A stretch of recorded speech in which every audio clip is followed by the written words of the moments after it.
405, and going into the season, we thought this would be a marquee matchup. It ain't no mo. Broncos 3-9. Pete, you buried the Broncos this week. You could have buried them 3 weeks ago. What took you so long? Well, they asked me to bury that team this week, so I buried them. I'll bury whoever you tell me to bury, I'll bury. Okay, bury the Chiefs. No, you can't bury them. They're not buriable. You just said whoever you asked me to bury, I'll bury them. Within reason, Chris. Look, the Broncos stink. The offense is terrible. The quarterback is awful, and they have to pay him. It's one of the all-time worst trade. No, it is the worst trade and pay deal in the history of the NFL. He can't move anymore. He doesn't get outside the pocket. He's been exposed for what he is. When he could get outside the pocket and make plays, he was fun. He was exciting to watch. Now he stands in the pocket and he can't make plays because he can't see over the line, and he's not a great in-the-pocket quarterback. And this should be a cautionary tale to all those quarterbacks who move to throw and move to run. Eventually, it'll go away. You don't get faster when you get older. You have to make plays in the pocket.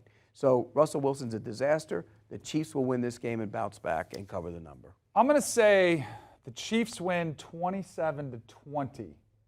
So you get a cover from the Broncos. Wow. Yeah, I think the Broncos are going to at least be able to division rival. It's been atrocious. You are 100% right. I don't know how they're going to put up 20 points because it's been so bad for them, but I'm going to go with them. I think, too, this defense, it's crazy because they are completely wasting one of the better defenses in the NFL. If you look what they're doing, especially considering how much time they're having to spend on the field because the offense is struggling and with so many 3-and-outs and just not getting anything going whatsoever, it's pretty remarkable when you think about it. I'm curious to know, you're willing to bury them. Do you hang it up on the Nathaniel Hackett project? I think they will. Yeah. I think they will. New ownership always comes in and wants their guy. And right. Walmart money, yeah. They don't have to worry about, we can't afford to get rid of them. So I think they will after the season. The quarterback's the problem. You're stuck with them. You do. So you think it's all him. You don't think he can play himself out of this next year? No, you think it's done? I think you're stuck with him. He's a shell of himself. I don't say it was the worst trade in NFL history? For a trade and pay. Okay, so there's a little caveat. Yeah, because you're trading and paying. Usually when you make those deals, and by the way, Alvin Harper was a terrible signing back in the day, but they didn't trade for him. See, there's a difference. Remember Alvin Harper, number one wide receiver signed, he couldn't play. When you trade for a guy and you pay for him, that's the deals that usually go bad. Terrible, worst in history. And I don't think it's changing. Yeah. By the way, the Chiefs are on back-to-back roadies. Back-to-back roadies. It doesn't matter.